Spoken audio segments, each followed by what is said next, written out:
conseguir 138 mesas en Euskal Herria, 6 en la Sarteoria. Después del intenso trabajo realizado durante meses, vamos a dejar la palabra a la ciudadanía y vamos a hacer posible que 248 personas puedan tomar la palabra y dar su opinión sobre el futuro. No hay un camino si no es el que construye uno mismo. Esta frase la dice en una de sus canciones. Hemos pasado de reivindicar el derecho a decidir a ejercerlo, pueblo a pueblo, paso a paso. Y ello gracias al trabajo que hemos hecho miles de ciudadanos.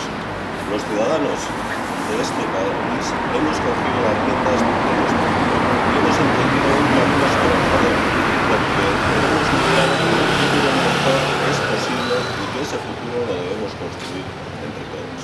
Y cómo no, en adelante seguiremos trabajando para que este pueblo pueda decidir su futuro, porque lo imposible se convierte en posible con tesón y determinación.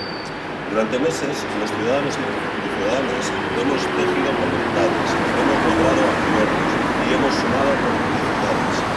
Por encima de las dificultades lo hemos conseguido y hoy volvemos a sacar las urnas a la calle con total normalidad, llevando a cada uno de los ejercicios legítimos que cumplen todas las garantías jurídicas necesarias. Hoy volvemos a sacar las urnas a las plazas de nuestro pueblo y volvemos a preguntar a la ciudadanía.